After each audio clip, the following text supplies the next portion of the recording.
Hi, everybody. How are you?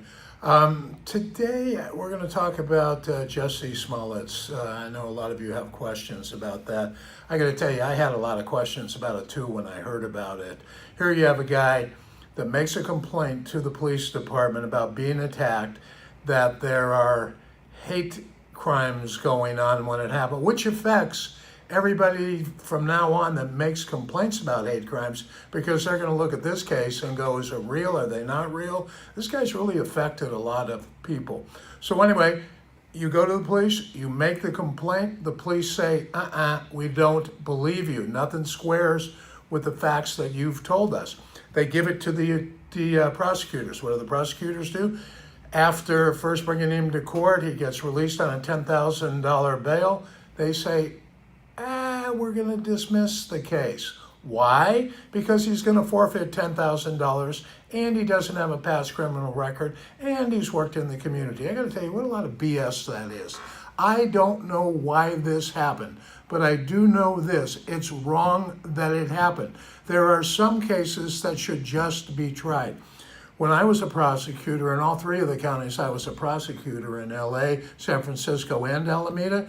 There were some cases that you just had to take to trial. You go, maybe we can't prove it beyond a reasonable doubt, but we have enough facts to know that he is in fact not telling us the truth and he's guilty of false police reports. So you take it to trial. You leave it to a jury. Let them decide.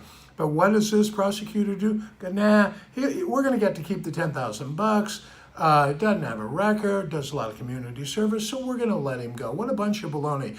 That prosecutor should stand in front of the cameras and line by line explain how and why they came to this decision. I'm telling you, you got a mayor, Rob Emanuel, back there in Chicago that's saying, hey, this is wrong. You got a chief of police and an entire department that's upset about it.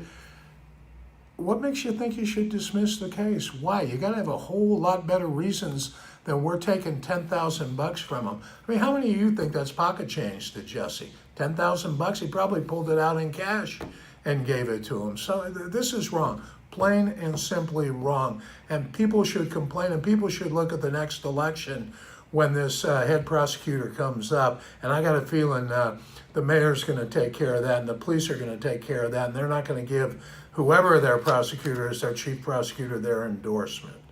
All right, that's what I think about Smollett. All right, now I'm going to talk to you about a case that's sad. I mean, really sad. I have a friend that was DA in Merced County here in California. He was DA there for a long time. He was a great prosecutor. One day, two, 3 years ago, his son gets picked up for a murder by the sheriffs in Merced County. They say he committed a murder. Now, the facts of this murder, now follow this. You've got Moore's son, that's Larry Morse, the ex-DA, because he was voted out of office shortly after this case went down because the police turned against him. His son is driving north on a road in the country, all right? He's coming from a party. At that party, near the end, a gang showed up. So Larry's son leaves with a bunch of other guys in the car. He's driving north. The victim in this case is walking on the other side of the road, south. His son's car, Ethan, is beyond the kid, the victim that gets murdered. It's beyond where he was walking, okay? So cars going north, kids walking south, cars beyond it. The victim, the kid, gets shot in the chest. Shot in the chest. They think it was a gang-related situation. Shot in the chest. Now, how did it happen to come from Larry's kid's car? The bullet would have had to come out the window, make a right-hand turn, and then make another right-hand turn to kill this kid. So they arrest him. They get a great defense attorney. They go to preliminary hearing. That's the hearing before you go to trial to see if there's enough to send it to trial. They put the facts in. The judge in that case, at the end of the preliminary hearing, says, not only am I not going to hold it to answer, but I'm going to find him factually innocent. I'm telling you, that's almost unheard of in preliminary hearings. He finds the kid factually innocent. He leaves. They then, the Morses, turn around and sue the sheriff's department for that type of arrest that had no fact or basis in fact. Just apparently they didn't like the DA, so they arrest Larry's kid, all right, Ethan. They arrest him.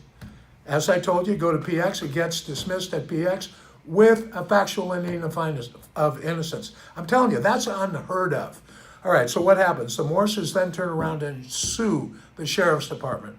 They get a judgment against them, a settlement. It was in the hundreds of thousands of dollars. You had attorney's fees in, and it was well over $1 million. Judgment against the sheriff's department by way of settlement. All right, kid moves on. What happens recently? About a month ago or so, Ethan is picking up his child at daycare. And the gang member who was shot, his gang believes that Ethan, Larry Morse's son, had something to do with it, that it was just, it was the DA that got him off. He was the DA, so he must have done it. The fix was in. So these bright young gang members decide they're going to execute Ethan, and they do that.